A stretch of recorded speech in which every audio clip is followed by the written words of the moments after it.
Bon, eh bien, bonsoir à tous. Merci beaucoup pour votre présence.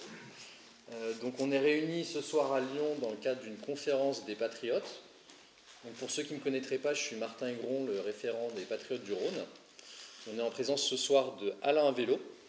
Donc, Alain Vélo est directeur du pôle d'expertise des Patriotes. Il est également directeur de publication de la revue Défis souverainistes. Il est ancien conseiller régional. Et voilà, on est vraiment très content de t'avoir ce soir. Hein. Merci beaucoup d'avoir fait le déplacement. Je crois qu'on peut l'applaudir.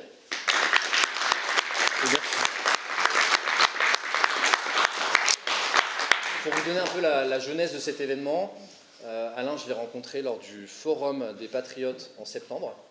Et en fait, je savais qu'il était directeur du pôle d'expertise des Patriotes, qu'il avait sa revue Défis souverainistes. Et à Lyon, on avait cette volonté de mettre en place des conférences pour proposer du contenu thématique aux adhérents et quelque part pour diversifier un peu les moyens de rencontre, les moyens de réflexion, remettre un peu l'église au milieu du village quelque part parce qu'on est d'abord là pour des idées et permettre à ces idées de se diffuser localement et de se les approprier, qui est un travail de formation. Et il se trouve que Alain fait également ce travail au sein du pôle d'expertise des Patriotes. Il a un cycle de formation récurrent. Il est, comme je le disais, directeur de publication de la revue Défis souverainistes. Et donc, cette approche s'est vue être complémentaire. Et on a eu la chance au Rhône d'avoir certaines de nos conférences qui ont pu intégrer le programme de conférences de Défis souverainistes, de la chaîne YouTube Défis souverainistes, sur laquelle on est en live YouTube ce soir. Donc bonsoir à toutes les personnes qui sont en live. Et donc on a discuté avec Alain et on trouvait pertinent vis-à-vis de tout ce qui est mis en place au niveau à la fois des conférences à Lyon, vis-à-vis de tout ce que fait Alain également, de réfléchir sur ce combat culturel, ce combat des idées. Et il nous propose ce soir d'intervenir sur une conférence qui s'intitule « Le défi du souverainisme, comment gagner la bataille des idées ». Donc Alain, merci encore une fois pour ta présence. Je vais te laisser la parole et merci à tous de votre présence encore une fois.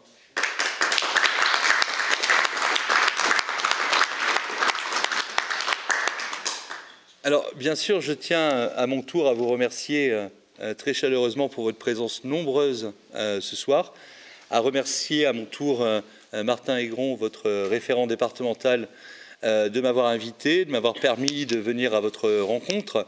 C'est toujours extrêmement plaisant de venir voir des adhérents dans un département, même si le département en question est loin de son point d'origine.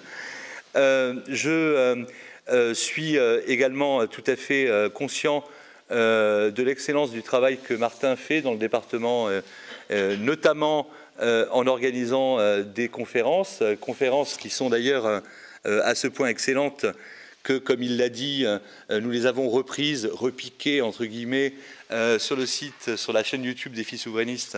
Donc c'est le cas de deux, celle qu'a donnée notre ami Philippe de Robignac sur l'OTAN il y a quelques semaines déjà, et celle qu'a donnée plus récemment Kevin Gauthier, que je connaissais auparavant, comme Philippe du reste, mais Kevin n'est pas lyonnais, qui donc a donné une conférence sur l'énergie. Kevin est un des membres présents au sein du pôle d'expertise des Patriotes depuis l'origine, est à la fois extrêmement brillant, je pense que chacun a pu en juger, et très prolixe, c'est-à-dire qu'il écrit beaucoup de textes et nous avons eu l'occasion de le publier à plusieurs reprises. Bon, alors effectivement, pour aborder mon sujet de ce soir, Martin, comme il l'a sous-entendu ou rappelé, je ne sais plus, m'a demandé initialement de venir parler de la revue Défis souverainistes.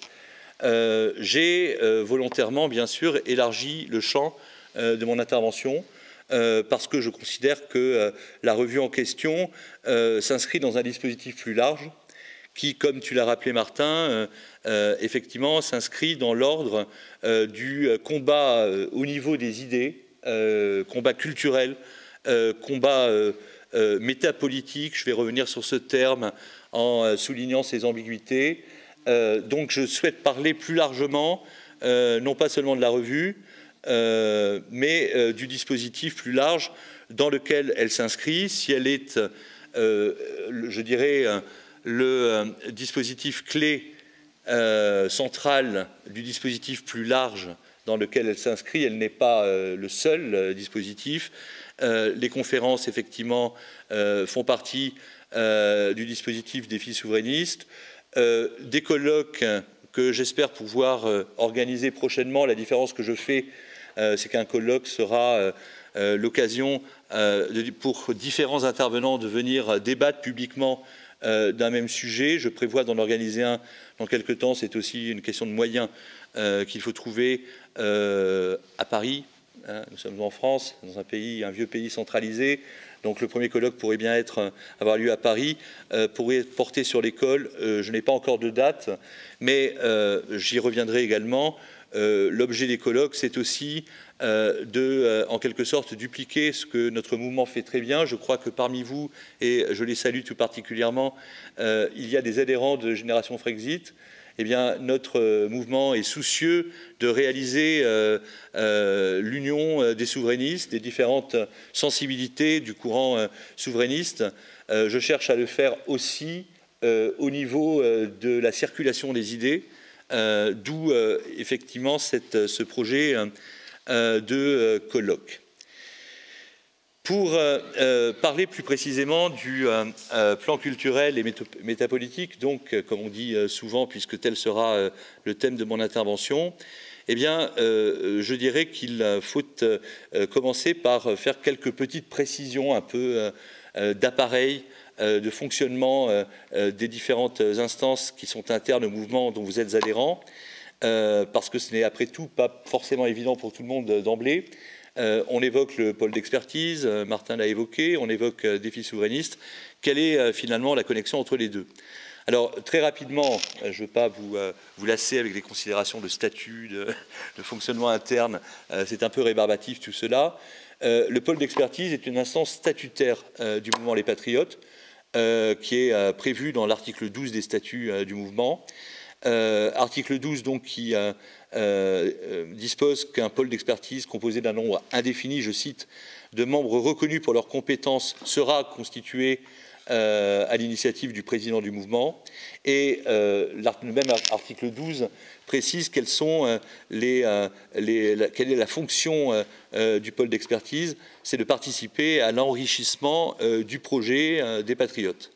Alors effectivement, cette instance que je dirige, Martin l'a dit, qui réunit un nombre maintenant important, conséquent, de spécialistes, de sujets extrêmement divers et variés, a une activité principale qui est effectivement une activité programmatique. Nous porterons, nous nourrirons, nous enrichirons, comme dit donc le texte des statuts, le projet du mouvement à l'occasion des élections à venir auxquelles nous ne manquerons pas de participer. Ces choses-là sont évidemment tout à fait essentielles dans un mouvement. Bon, le pôle d'expertise irrigue, donc nourrit, approfondit le projet pour la France que portent les Patriotes. Certains d'entre vous, je crois, étaient présents au meeting d'Aubervilliers qui a eu lieu il y a un peu plus d'un an, le 24 octobre 2021. J'ai eu l'occasion effectivement de m'exprimer là-dessus pour que l'ensemble de nos adhérents, de nos militants sachent qu'il y a une instance interne qui véritablement travaille de façon approfondie, détaillée, le projet du mouvement.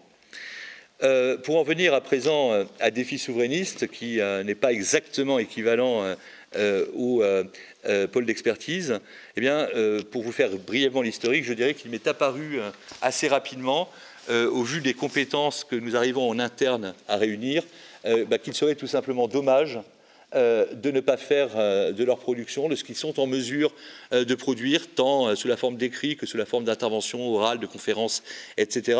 Il serait dommage, effectivement, de ne pas donner une visibilité vers l'extérieur à ces qualités, ces compétences, ces productions.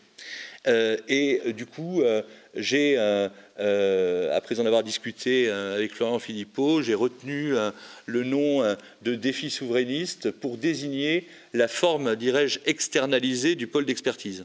Voilà, c'est donc la différence entre les deux. Défi souverainiste, c'est le pôle d'expertise qui s'adresse pas seulement aux adhérents, mais qui s'adresse à tous les Français, et qui évidemment remplissent cette mission principalement de combat des idées, sur laquelle je vais revenir davantage tout à l'heure. Bon, je parlais de dispositif Défis souverainistes. Qu'est-ce que c'est que Défis souverainistes? C'est la revue, la publication papier, mais pas seulement. Hein. C'est également les conférences que nous organisons. C'est également donc un travail plus particulièrement programmatique. Ces différentes choses. Le site internet, vous le connaissez, c'est www.souverainisme.fr. La revue, elle circule, puisque à chacune de ces parutions, eh bien, Martin a la très bonne idée de m'en demander plusieurs exemplaires pour la mettre à votre disposition. C'est aussi le dispositif, la chaîne YouTube, qui commence à prendre de l'épaisseur, hein, puisque nous arrivons à quelques centaines maintenant d'abonnés, que je salue du reste. Bref, c'est effectivement un dispositif qui commence à prendre corps et à fonctionner, et qui ne demande qu'à fonctionner encore mieux, encore davantage, pour mieux encore eh bien, remplir ses fonctions. Mais il est temps d'élucider et de préciser ce qu'est ce fameux plan des idées auquel nous nous situons, que j'ai donc déjà mentionné dans ce qui précède, de préciser ce que c'est que le combat culturel, ou, je reviens sur ce terme une nouvelle fois, métapolitique, comme l'on dit souvent. Je dirais que participer à des élections, initier et organiser des rassemblements ou des manifestations, se positionner à chaud par des tweets ou autres communications publiques, argumenter, défendre des idées dans le cadre de débats qui peuvent avoir lieu dans la sphère professionnelle, dans la sphère familiale, militer bien sûr par les actions de terrain, le militantisme classique, collage d'affiches, etc. Tout cela fait partie de l'engagement politique.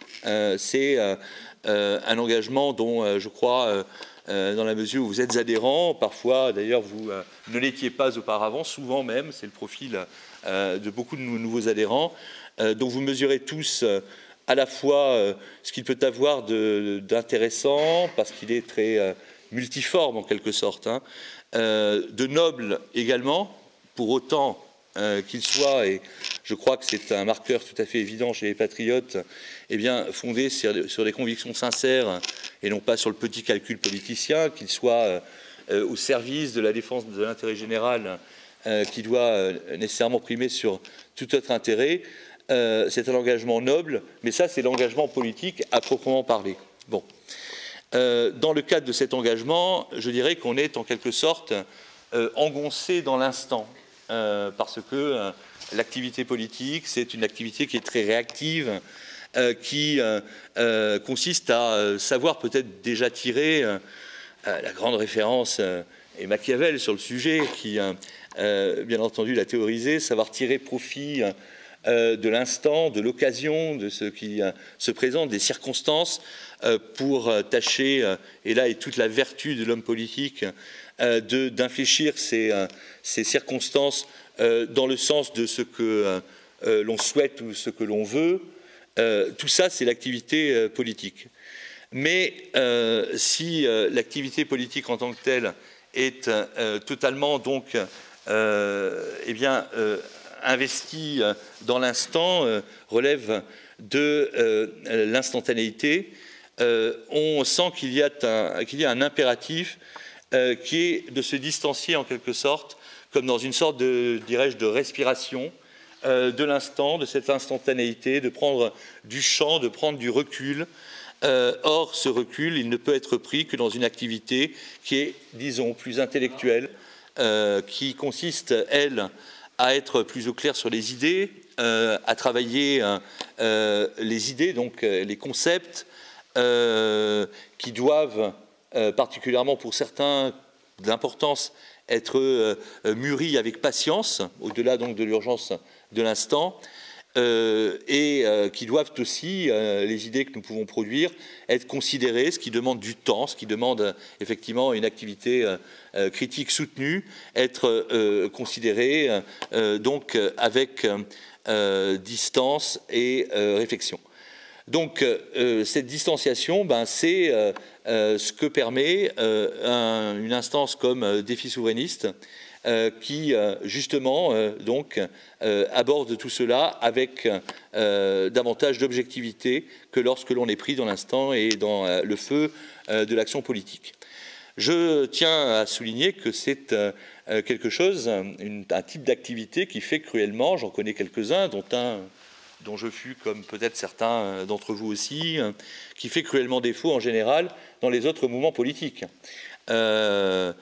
Pour ne pas le nommer, je sais, pour y avoir appartenu, CORN, eh bien, les compétences en sont allées du même mouvement que nous sommes partis, pour résumer.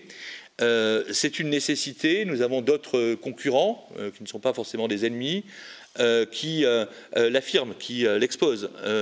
J'entendais notamment Éric Zemmour dire qu'il avait l'intention de mettre en place une instance interne à son mouvement politique, proposant des conférences et œuvrant dans le sens d'une sorte d'école des cadres. C'est donc Zemmour doit savoir de quoi il parle. C'est un intellectuel estimable et il sait effectivement qu'un parti politique sans activité culturelle, sans activité métapolitique, ne peut pas fonctionner correctement. Il est donc impératif d'investir pleinement le plan des idées, ce qui constitue donc toute la raison, je crois l'avoir dit, de défis souverainistes. Il est impératif de redoubler l'action politique en occupant le plan culturel et métapolitique. J'ai utilisé plusieurs fois le terme de métapolitique, mais il est en réalité assez embarrassant parce que ambigu. Si l'on remonte rapidement aux origines du mot, qui est donc très usité dans certains milieux que je vais désigner, le terme de métapolitique, dont l'introduction en France est due à Joseph de Maistre, eh bien, signifie, peut-être parce que tel est le premier sens du préfixe du mot grec méta, au-delà, signifie ou renvoie du moins à un plan qui est en fait de nature métaphysique. Alors, je ne veux pas faire mon prof de philo, mais je ne veux pas tomber dans la déformation professionnelle, mais c'est effectivement la première acception du mot. C'est-à-dire que Joseph de Maistre, pour résumer ça rapidement, sa pensée rapidement, eh bien, considère que ce qui se passe dans le théâtre politique n'est en fait que la traduction sur le plan des rapports de force concrets d'un plan divin métaphysique. Donc on est là en pleine téléologie, c'est-à-dire une conception d'une finalité qui serait à l'œuvre et que dont les hommes seraient en quelque sorte subiraient. La téléologie, pardon, à ne pas confondre avec théologie, étant évidemment donnant lieu à tout ce qui est dans l'activité philosophique bien souvent, qui est de l'ordre de spéculation, d'interprétation, et ce n'est pas là sans doute un terrain sur lequel nous avons intérêt à nous situer. En réalité, je vais faire plutôt ici mien dans le rapport à ce que les philosophes peuvent dire ou ont pu dire sur l'ordre métapolitique. Je vais citer Joseph de Maistre, donc, qui est un théoricien de la contre-révolution, mais il y a des philosophes allemands qui ont inauguralement également utilisé le terme. Je dirais, comme Marx, que, en définitive, les philosophes n'ont fait qu'interpréter, la phrase est très célèbre, n'ont fait qu'interpréter le monde de différentes manières, c'est-à-dire de spéculer sur le monde, que là n'est sans doute pas l'important, que le plus important, l'enjeu principal, est au contraire de chercher à le transformer. Je fais d'autant plus volontiers une référence à Marx que le terme de métapolitique acquiert un sens beaucoup plus opérant pour nous et beaucoup plus intéressant, débarrassé en quelque sorte de sa dimension, de son entour métaphysique et, pour tout dire, au fond religieux, avec le philosophe marxiste, alors il est vrai, peu orthodoxe, en rupture avec le marxisme dans sa forme orthodoxe, qu'est Gramsci, le philosophe italien Gramsci. Pour Gramsci, et l'honnêteté, avant de renvoyer à la définition gramscienne de la métapolitique, l'honnêteté m'oblige à dire que c'est un Gramsci ou une partie de l'œuvre de Gramsci qui a surtout été travaillée par un courant idéologique français, la Nouvelle Droite, qui est un courant avec lequel on ne peut se sentir que des affinités idéologiques assez lointaines après tout, ce qui est peut-être d'ailleurs une raison suffisante pour ne pas utiliser, au fond, bien que je l'ai fait plusieurs fois dans le début de mon propos, le terme de métapolitique pour lui préférer un autre terme comme le terme culturel. Bon, toujours est-il que Gramsci, il est vrai, très travaillé par la Nouvelle Droite sur ce sujet, eh bien, définissait la métapolitique comme la superstructure culturelle. Chez Marx, les rapports sociaux relèvent ou constituent l'infrastructure. La superstructure, c'est tout ce qui est culturel, tout ce qui est idéologique. Et à juste titre, l'analyse est évidemment pertinente.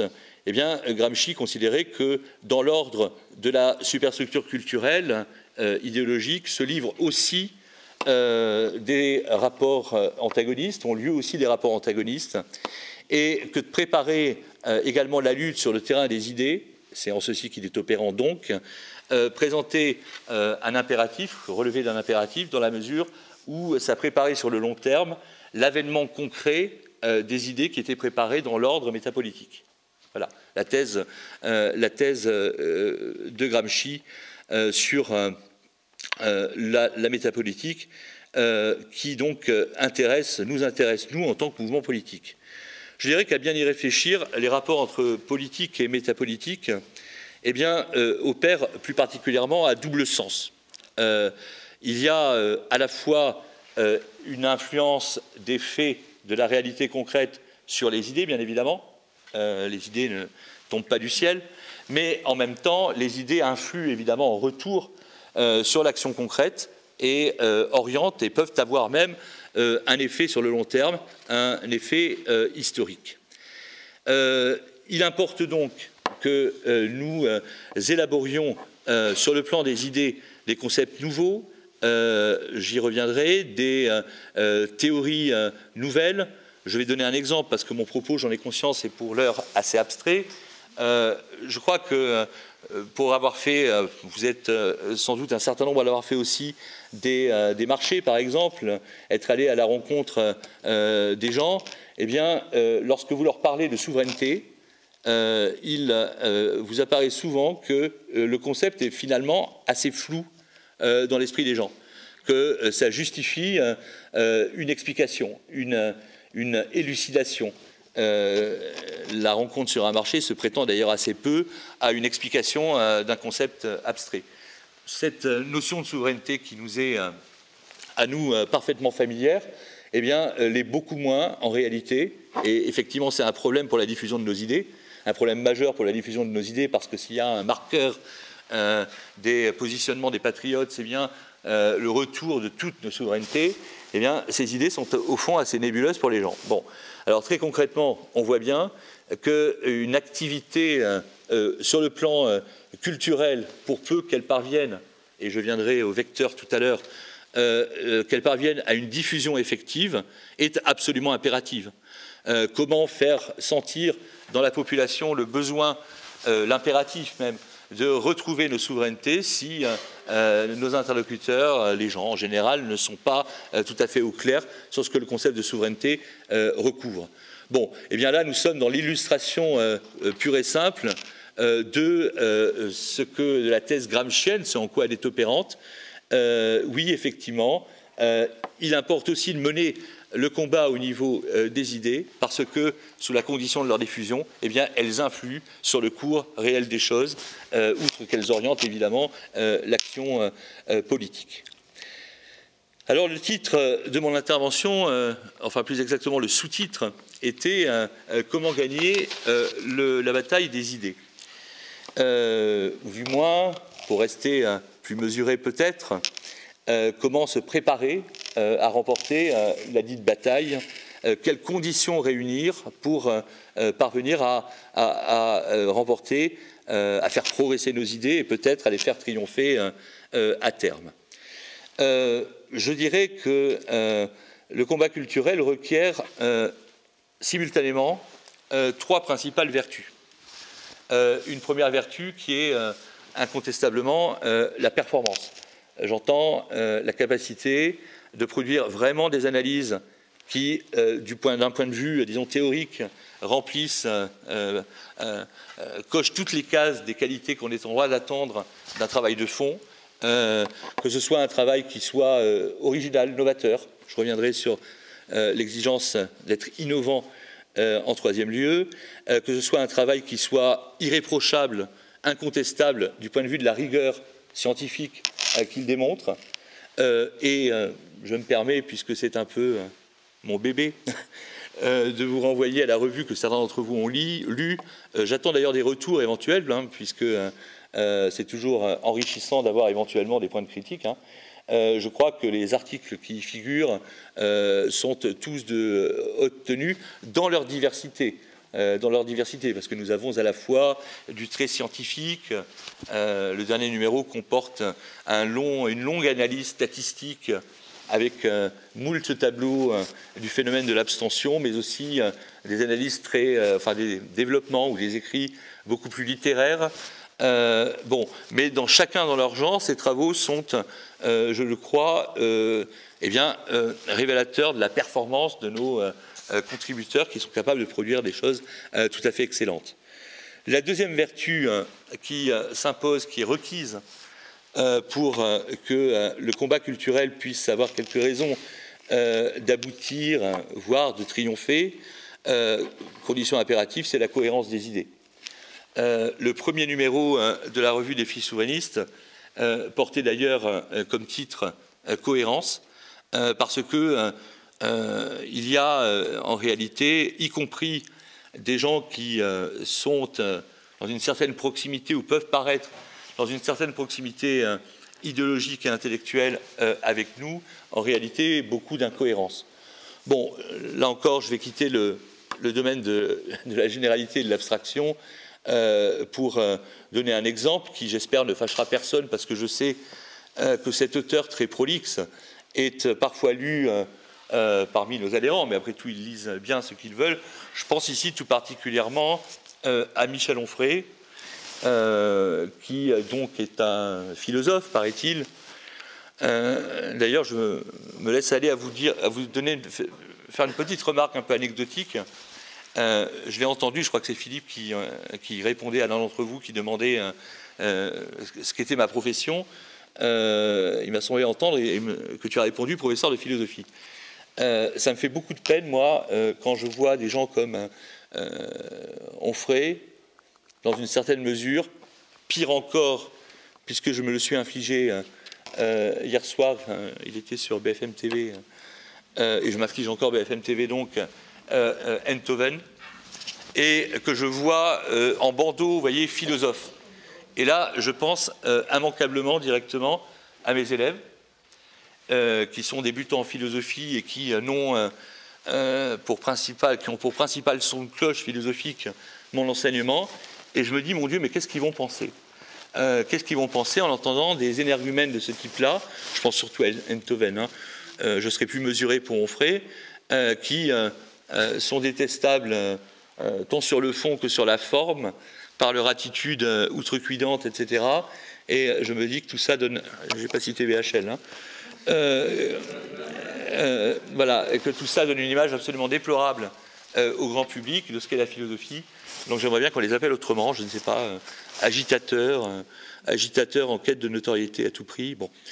Alors, pour revenir sur Onfray, ce qui me gêne le plus, et qui est quand même très très gênant pour quelqu'un qui se targue d'être un philosophe chez Onfray, ce sont toute une série d'incohérences.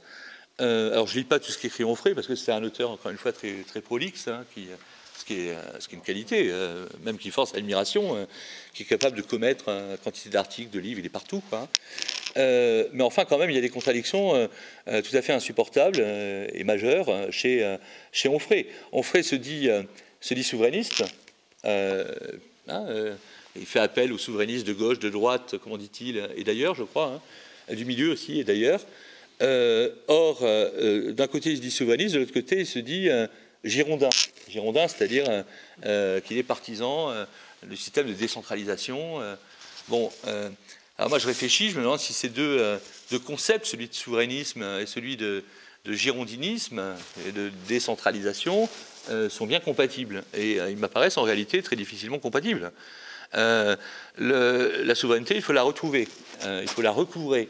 L'ensemble de nos souverainetés, toutes nos souverainetés, pas qu'une seule, parce que la souveraineté, ça ne se morcelle pas. C'est pas la souveraineté ceci sans l'autre. C'est tous les pans de souveraineté qui ont été perdus les uns après les autres, successivement dilapidés par tous nos gouvernants depuis De Gaulle ou Pompidou. Hein. Voilà. Et pour pouvoir recouvrer toutes nos souverainetés, pour pouvoir renouer avec des politiques effectivement souveraines, et il est bien évident qu'il faut un État stratège. Un État stratège, c'est-à-dire un État, peut-être pas indéfiniment, mais en tout cas dans la phase où il faudra effectivement retrouver des politiques souveraines, qui soit un État centralisé. Parce que la décentralisation de l'État, son éclatement, c'est quelque chose qui provoque une faiblesse, dirais-je, consentie de l'État. L'État stratège ne peut être qu'un État très centralisé. Il ne le sera peut-être pas éternellement, mais il devra l'être.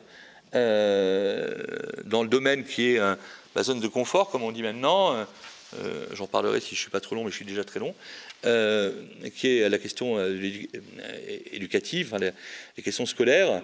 Je prends cet exemple. Alors notre souveraineté en matière de politique scolaire aussi a été abandonnée, a été perdue, hein, parce que nous, les ministres successifs, mettent en œuvre des politiques qui sont d'inspiration euro-mondialiste. Voilà. Recouvrer cette souveraineté comme toutes les autres est tout à fait évidemment impératif. Il faudra non pas simplement mettre en place un plan sous la condition d'une souveraineté retrouvée, un plan, comme je l'appelais, un temps de redressement de l'école, ça ne suffit pas le redressement. Là, vu la situation catastrophique qui est la sienne, c'est ni plus ni moins qu'un plan de sauvetage. C'est une grande opération de sauvetage. Eh bien, on ne sauvera l'école que par la réforme. On ne sauvera l'école que par la réforme d'un État centralisé, et non pas du tout en laissant l'attitude aux établissements scolaires de mettre en œuvre leurs projets éducatifs comme ça existe aujourd'hui. Non, il faudra au contraire que la réforme se fasse par le haut. Hein, et ceux qui vous disent qu'on peut faire évoluer les choses dans le bon sens par le bas, comme François de Rugy l'avait prétendu devant moi lors d'un débat pendant la campagne présidentielle de 2017, en réalité se dispose à continuer le pire, à continuer à poursuivre les politiques du pire. Donc, pour revenir à Onfray brièvement, il y a une incohérence majeure à parler. Alors, ce n'est pas le sujet de débat, je le dis peut-être un peu de façon péremptoire, mais selon ce que j'en comprends, moi, de ces deux concepts de souverainisme et de girondinisme, de décentralisation, il y a là pour moi une incohérence majeure. Et ce n'est pas la seule. Je vais m'arrêter là, je ne vais pas égrener les points contestables chez Onfray, ils sont nombreux. Mais enfin, chacun a perçu, si vous l'écoutez un peu, ne serait-ce qu'un peu, qu'un jour il vous dit qu'il est souverainiste, un autre jour il vous dit que en fait, son grand projet, c'est l'instauration d'un type d'organisation sociale nourrie par le socialisme libertaire, je crois que c'est son expression. Que je sache, ce n'est pas ce modèle-là auquel nous aspirons, et il y a sans doute une incompatibilité majeure entre le souverainisme et... c'est pas le socialisme qui me gêne, c'est le libertaire qui me gêne, vous l'avez compris. C'est-à-dire qu'effectivement, au contraire, je ne vais pas gloser sur les lubies d'Onfray, mais ce projet est non seulement incohérent, mais je crois que ces incohérences masquent-elles seulement, mais en réalité qu'il y a là une opération purement opportuniste de surfer sur la vague souverainiste. Bon, on sait bien par ailleurs qu'Onfray, qui appelle à la conjonction ou la convergence de tous les souverainistes, comment dit-il déjà, de gauche, de droite, d'ailleurs, du milieu, etc. Dès que Florent Philippot lui tend la main, il répond, soit il ne répond pas, soit il répond par l'injure. Bon, alors, en contre-modèle, évidemment, il nous faut à nous, et je crois que nos publications le démontrent déjà, être dans une impeccable cohérence, parce qu'évidemment, il en va de la crédibilité d'un projet. Vous pourrez lire également dans le premier numéro donc, de Défis souverainistes qui portait sur la notion de cohérence, comme je l'ai dit tout à l'heure, l'interview exclusive que Florent Philippot a bien voulu nous donner. Sa formule est belle et pertinente. La cohérence est une question, une condition de crédibilité et donc de sincérité aussi. Voilà. Donc, l'ennui, c'est que dans la galaxie souverainiste, on aimerait bien faire des choses ensemble avec tout le monde, tous ceux qui de près ou de loin se réclament, mais il y a quand même quelques éléments qui sont suspects. Voilà. J'avais annoncé 3 vertus principales du combat culturel. Bon, je dirais que la troisième vertu, c'est ce que j'ai rangé, mais en fait, c'est 2 choses sous le terme de créativité. Alors, ce que j'entends par créativité, je ne sais pas si c'est le terme le mieux choisi, après tout, c'est, et je pense que vous en serez d'accord, que tout ce que nous pouvons élaborer en termes de perspectives pour l'avenir doivent réunir 2 exigences qui peuvent paraître contradictoires, mais l'art, en l'espèce, est de les concilier. À la fois, elles doivent, nos perspectives d'avenir, eh bien, savoir s'inscrire dans la tradition, c'est-à-dire dans l'histoire glorieuse de notre pays. Ne pas faire fi du passé, quoi, pour le dire autrement. Mais en même temps, elles doivent savoir être totalement novatrices. Bon, je pourrais illustrer ce point, parce que là aussi, je reste dans l'abstraction, encore qu'il y aurait peut-être quelques immodesties à le faire, à citer en illustration un programme, le programme que j'évoquais à l'instant, que j'ai pu élaborer pour une précédente présidentielle, de redressement, disais-je donc à l'époque, mais non pas, enfin si je commençais à dire sauvetage. C'était après Najat Vallaud-Belkacem, donc évidemment il fallait sauver les meubles. Hein. Donc si je disais déjà sauvetage, eh bien le programme que j'ai élaboré avec des contributeurs, hein, bien sûr, hein, 100 propositions pour l'avenir de l'école et de l'université. Je crois que ce programme, c'est une exigence en tout cas qu'il a cherché à maintenir, est assez emblématique de ce que je vous dis là. C'est à la fois un équilibre, si vous voulez, entre des propositions qui maintiennent un certain nombre de traditions, parce qu'il faut bien quand même le reconnaître, l'école d'antan fonctionnait mieux que l'école d'aujourd'hui, mais c'est un programme qui n'est pas uniquement... qui ne peut pas tomber sous le coup du reproche de nostalgie du passé, parce qu'il est en même temps très novateur. Bon. Et pour moi, la créativité en termes d'idées, pour qu'elle soit vraiment efficiente, qu'elle se diffuse, c'est de ne surtout échapper aux reproches de nostalgie, de passéisme, etc. Bon, j'illustre ce point rapidement, mais enfin, j'ai pris connaissance avec intérêt, d'autant plus que c'est un ancien contributeur avec lequel j'ai travaillé, du programme éducation, je parle encore d'éducation, pardonnez-moi, c'est un sujet que je connais bien, d'Éric Zemmour. Vous en avez peut-être le souvenir, ça avait été communiqué dans la presse. Bon, c'était la blouse, le certificat d'études, je crois que le certificat d'études, il me semble bien, enfin l'uniforme, le certificat d'études, 3 ou 4 autres marqueurs totalement passéistes. Alors évidemment, l'uniforme, ça se défend. Le certificat d'études, ça se défend. Mais un programme qui n'est qu'un retour en arrière est peu créatif. Voilà. Outre que, si on parle de stratégie, mais au plan où nous nous situons, la stratégie, c'est secondaire. On laisse les stratèges de notre mouvement, à commencer par Florent Philippot, penser stratégie, c'est important, c'est essentiel en politique, mais nous, on travaille les idées de fond, vous avez compris. Bon, c'est en même temps très très peu stratégique, parce qu'évidemment, la réception médiatique d'un programme comme celui-ci ne peut que prêter le flanc à ce que tous les médias vous disent que c'est l'école de la Troisième République, même si entre nous, oui, l'école de la Troisième République reste un modèle. Bon, alors, je vais devoir couper beaucoup dans ce que j'avais prévu de vous dire pour ne pas durer trop longtemps. Je n'avais pas prévu de parler aussi longtemps. Je dirais que, toujours pour répondre à la question, comment gagner le combat des idées, ou du moins comment faire progresser nos idées pour que leur progression rencontre des effets concrets, je dirais que les prémices de la victoire qui à laquelle doit conduire un tel combat, apparaissent lorsque nos travaux, ou apparaîtront, je devrais utiliser le futur en l'espèce, encore que, apparaîtront lorsque nos travaux, nos thèmes de prédilection, les sujets de fond que nous travaillons, nos concepts aussi, deviennent influents sur le discours dominant. Voilà, ça ce serait un marqueur et c'est donc un objectif qu'il nous faut viser.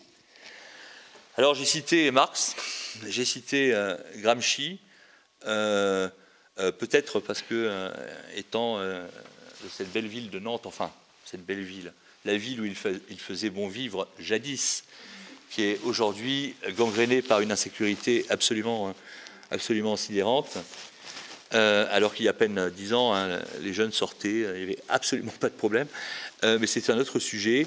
Oui, il se trouve que j'ai lu avec intérêt les auteurs marxistes. Je vous fais grâce de faire le récit de mon itinéraire, ce serait par trop égocentré sans doute. J'assume complètement. D'ailleurs, j'ai entendu tout à l'heure, alors que vous étiez en train d'arriver, un échange où le nom de Marx m'a tapé dans l'oreille. J'ai bien vieilli, hein. Je ne suis pas resté dans... marxisme, au chauvelmentisme, aux patriotes, vous voyez, en passant. Bon. Donc je crois... et il se trouve que dans ma ville de Nantes, la médiathèque de Nantes a été fondée par un adjoint au maire communiste, ce qui vaut à cette médiathèque d'avoir un fonds de livres particulier, intéressant, marqué par l'adjoint au maire en question, et qui a l'intégrale de Gramsci. Alors que vous le savez, Gramsci a été emprisonné de longues années, donc il a eu le temps de beaucoup écrire, presque autant qu'on ferait. J'ai abondamment lu l'œuvre de Gramsci. Donc je reparle du marxisme.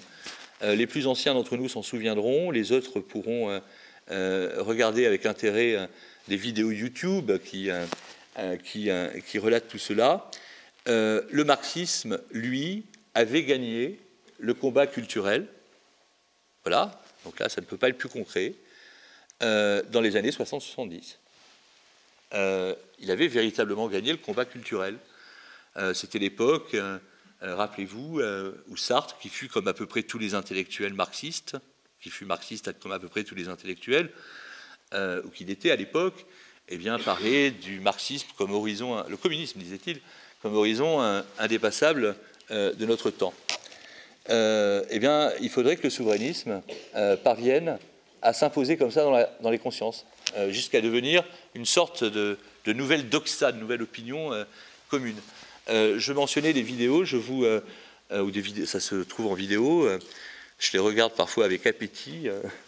Le président Mitterrand, donc pour le coup, dont chacun se souvient, avait appris, rappelez-vous, à parler marxiste. De façon totalement insincère, bien sûr. Mitterrand n'a jamais été marxiste une seule seconde, lui-même n'a jamais été de gauche, au fond, une seule seconde. Mais, comme c'était la doxa de son temps et qu'il lui fallait faire l'union de la gauche avec le PCF, qu'il a vampirisé, on le sait bien, il avait appris à parler marxiste, il s'y efforçait sans trop de peine, hein, habile stratège qu'il était, on peut lui reconnaître cela, même si cet homme-là est très critiquable pour plein de choses. Pour avoir trahi le peuple par le tournant de la rigueur, pour avoir trahi la France par Maastricht, etc. Mais il avait appris à parler marxiste, et il le faisait assez bien, de façon dont, je le répète, totalement insincère. C'est que le marxisme avait effectivement gagné le combat culturel, et qu'il était important pour Mitterrand, qui voulait effectivement à tout prix parvenir au pouvoir et qui y est parvenu, de parler cette langue. Là où ce point m'intéresse par rapport à ce que je vous disais auparavant, c'est que, incontestablement, oui, le marxisme avait gagné le combat culturel dans ces années-là, au point que il s'était imposé comme une sorte de doxa, peut-être pas dans tous les milieux, j'en ai bien conscience, mais dans les milieux de pouvoir, dans les milieux dominants, dans l'enseignement notamment, c'est un objectif, c'est un modèle, si vous voulez, à ce titre-là. Alors, qu'on me comprenne bien, je mesure bien tous les ravages concrets que les idéologies qui se réclamaient de l'œuvre de Marx ont pu produire. Je ne suis pas en train de faire l'éloge de l'Union soviétique, ni ni de Pol Pot, ni de rien de cela, bien évidemment. Mais je dis que sur le plan du combat culturel, bon, vous voyez, c'est pas un hasard si c'est un marxiste fut-il dissident, comme Gramsci qui théorise ce combat, eh bien oui, le marxisme avait emporté la bataille des idées. Bon, eh bien c'est un objectif, il faudrait que nous parvenions à réaliser quelque chose de ce type-là.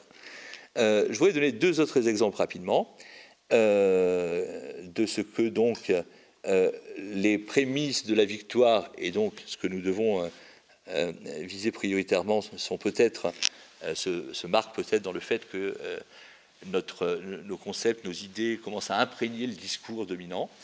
Le deuxième exemple, c'est, et ce point n'a pas dû vous échapper, je pense, que Macron, qui est tout sauf un souverainiste, n'est-ce pas, et ses ministres, qui sont à l'opposé même, qui dilapident ce qui reste à la France de souveraineté, jusqu'à dilapider. Alors je crois qu'il y a eu un revirement, j'ai cru voir un tweet de Florian, mais je n'ai pas pu fouiller le dossier, vous savez, sur l'affaire du SCAF. Mais le SCAF, jusqu'à hier, sous réserve des derniers prolongements, eh bien, c'était quoi? C'était la France dilapide, se dépossède au profit de l'Allemagne qui se frotte les mains, d'une des compétences dans lesquelles elle excelle, qui est Dassault, oui, voilà. Il n'est pas à démontrer, je ne m'étends pas donc là-dessus, sur le fait que Macron est à l'opposé même de nos idées. Comme on le disait à l'origine des Patriotes, le slogan, on l'a un peu abandonné, c'est dommage, parce que je l'aimais bien. Enfin, on l'a un peu abandonné, on le reprendra peut-être, était notre slogan 2017-2018 était le meilleur de la gauche et de la droite. J'aime bien ce slogan. Et Macron, c'est le pire de la gauche et de la droite, puisqu'il s'est fait élire à la faveur de cette confusion je suis par-delà la gauche et la droite. Eh bien, je voulais vous faire remarquer cependant que Macron semble cependant, de façon là encore totalement insincère, comme Mitterrand, mais se croit obligé d'invoquer la souveraineté. Il ne vous aura pas échappé, j'imagine, que le ministère de l'économie et des finances, le MINEFI, a pour intitulé complet, dont le ministre est pour mémoire Bruno Le Maire, a pour intitulé complet ministère de l'économie, des finances, de la souveraineté industrielle et numérique. Alors évidemment, c'est révulsant parce que c'est tout le contraire. Le maire est l'un des agents de la dilapidation de la souveraineté industrielle, ou ce qu'il en reste, bien évidemment. Mais ce que je questionne, moi, sur le plan donc, du vocabulaire comme reflet de l'avancée des idées, un plan auquel je me situe depuis le début de cette intervention, eh bien, c'est que néanmoins, il se croit obligé d'invoquer la souveraineté. Comme si, vous voyez, le fait de dire la catastrophe que notre peuple connaît est due au fait que l'ensemble des pouvoirs souverains de l'État aient été perdus, comme si cela les acculait en quelque sorte à tout de même s'expliquer avec... Vous voyez, je ne sais pas si vous suivez mon interprétation. Et c'est pas le seul cas. Macron l'a fait souvent, d'invoquer la souveraineté, pour lui accoler tout de suite après l'épithète européenne, c'est-à-dire ce qui fait une énorme contradiction dans les termes, un oxymore, comme on dit. C'est une formule dont le deuxième terme nie le premier. Mais néanmoins, il y a ce besoin d'invoquer la souveraineté. Alors, moi, j'ai envie de le voir, vous voyez, conformément à ce que je vous disais auparavant, comme un signe plutôt encourageant. Bien. Bon, j'ai pas le temps pour je suis par les 50 minutes, je pensais par les quarantaines. Je n'ai pas le temps pour développer le troisième exemple que je voulais vous donner. Je vous aurais parlé, je vais le faire très très rapidement, je vous aurais parlé du travail que j'ai fait et que je continue de faire d'une certaine façon, même si il est un peu noyé, ce travail-là, dans le travail plus général du pôle d'expertise. Nous avions fondé il y a quelques années une organisation qui porte le beau nom de Racine, par référence au grand auteur du XVIIe siècle, dans l'œuvre duquel culmine l'excellence de la langue française. Pardon, j'ai un goût un peu classique, mais bon, je crois que c'est assez défendable quand même. Ce que nous avons fait dans le cadre de cette organisation d'enseignants, j'ai oublié de le préciser, d'enseignants patriotes, elle existe toujours, elle est désormais rattachée aux patriotes, elle est l'une des composantes du pôle d'expertise, vous la trouverez dans l'organigramme. à l'époque, elle était liée à un autre mouvement politique. Eh bien, nous avons, en matière, sur les sujets d'éducation, sur les sujets d'école, d'université, etc., de formation aussi, nous avons mené le même type de combat culturel que nous menons plus largement avec Défi souverainiste désormais.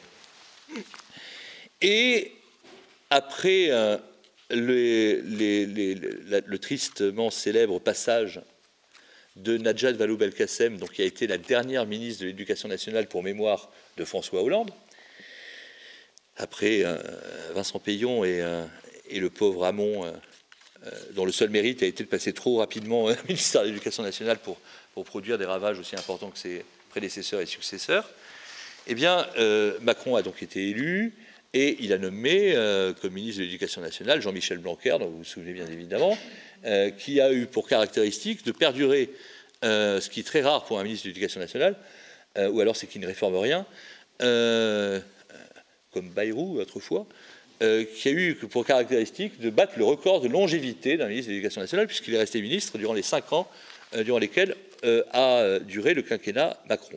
Bon. Alors, pourquoi est-ce que je fais référence à Blanquer? Parce que, mais à moins de s'intéresser beaucoup au sujet, vous l'avez peut-être perçu à l'époque, mais oublié probablement depuis, Macron est entré en fonction en tenant un discours tout à fait étonnant, du même tonneau qu'un Macron invoquant la souveraineté ou un Mitterrand parlant marxiste. Donc de façon totalement insincère. Mais j'ai exhumé là un numéro de Valeurs Actuelles, non pas que je sois fan de Valeurs Actuelles, mais vous allez comprendre pourquoi, qui date de 2017, début de l'été 2017, voilà, donc juste après l'élection de Macron, où Blanquer est en couverture. Ils ont fait plein d'articles sur Blanquer, avec le titre « Dernière chance pour l'école ». Donc Blanquer, ministre de l'Éducation nationale de Macron, et la dernière chance pour l'école. Alors, Valeurs Actuelles est totalement tombée dans le panneau. Et moi, à l'époque, je disais, il n'y a rien à attendre, ne vous laissez pas abuser par le discours de Blanquer. Il est redoutablement habile, ce qui n'était pas le cas de la précédente. Il est redoutablement habile, donc d'autant plus dangereux, parce que s'il vous dit, il a beau parler, tenir tel ou tel discours qui vous plaît, bon, il amènera les politiques absolument semblables, voire pires, que celles menées par ses prédécesseurs. Bon. Et donc, pourquoi Valeurs Actuelles est-il tombé dans le panneau? Tout simplement parce que Blanquer a parlé d'école de la même façon que nous en parlions, en disant qu'il fallait revenir à l'enseignement des langues anciennes, que l'apprentissage du latin n'était pas du tout élitiste, bien au contraire, mais ça permettait, y compris à des enfants issus de milieux très défavorisés, d'avoir un éclairage irremplaçable sur la langue française, et que donc cet enseignement du latin n'était pas du tout une vieillerie qu'il fallait passer par profit et perte, mais au contraire quelque chose qui, au titre de l'impératif d'égalité par l'école, il fallait au contraire maintenir.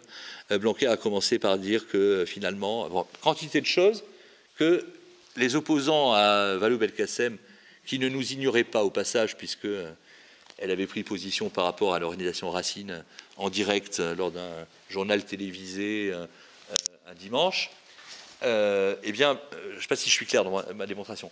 Ce que je veux vous dire, c'est que je mets sur le même plan ces trois exemples: Mitterrand parlant marxiste, Macron parlant souveraineté, Blanquer parlant du latin, parce que ça, ce sont des indices, en tout cas je les interprète, je vous propose cette interprétation-là, ce sont des indices de ce qu'il y a quelque chose qui se passe au niveau du combat des idées, et que les idées quand même infusent. Voilà. C'est ce que j'appelais tout à l'heure les prémices d'une victoire. Ça ne suffit pas. Et de fait, c'est détourné de façon totalement perverse et insincère, dans le sens tout à fait contraire de ce que désignent ces formules. Mais il n'en demeure pas moins que je maintiens, que je suis convaincu que c'est là, effectivement, un indice. Alors, écoutez, l'enjeu, puisque le titre principal de cette intervention que je vais clore à présent était l'enjeu du souverainisme. Ah, il y en a plusieurs à relever. Le défi du souverainisme, il y en a plusieurs à relever. Défi souverainiste, c'est le nom de l'organisation.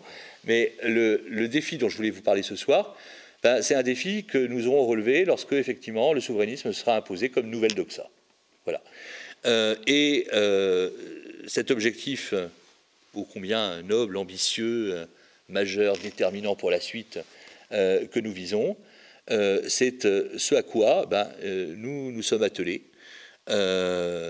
C'est la tâche qu'avec beaucoup d'autres, avec les valeureux et brillants contributeurs des patriotes qui se découvrent, se révèlent, j'ai fait la connaissance d'un nouveau tout à l'heure, progressivement, nous menons ensemble.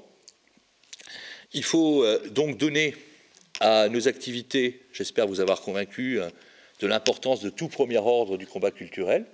Il faut donc donner à nos travaux, à nos efforts de façon générale, l'audience la plus large possible, que vous participiez en tant qu'adhérent de ce mouvement politique qui a cet organe, qui est le pôle d'expertise et sa forme externalisée, les filles souverainistes, que vous participiez à leur diffusion, comme Martin le fait excellemment en mettant à votre disposition la revue, que nous multiplions, comme Martin le fait aussi, non moins excellemment, les conférences, les choses, que nous visions par l'utilisation des vecteurs modernes, que sont Internet, qu'est Internet, les réseaux sociaux, les chaînes YouTube, etc., que nous œuvrions à la diffusion de nos idées. Moi, ce que je veux, ce à quoi je rêve ou aspire, eh bien, c'est donc à ce que les idées souverainistes s'imposent dans la conscience commune, du même mouvement, donc tâche noble s'il en est, du même mouvement que le niveau de cette conscience s'élèvera. Parce que convaincre les gens, les consciences, de l'impératif de la souveraineté, etc., c'est finalement redonner du sens à la façon dont leur permettre de retrouver du sens dans le monde, je crois. Et c'est peut-être assez significativement, c'en est un autre indice, la raison pour laquelle beaucoup d'entre vous qui nous avez rejoints il y a plus ou moins longtemps, parfois très récemment, eh bien, ne croyaient plus auparavant, pour beaucoup d'entre vous, à la politique et avaient retrouvé, grâce aux patriotes, des raisons d'y croire à nouveau en la politique avec un grand P, bien entendu, parce que ce que nous faisons, y compris au niveau du plan des idées, donc, du combat de l'idée, eh bien, tranche radicalement avec tout ce que font les autres mouvements politiques concurrents ou adversaires. Je vous remercie de votre attention.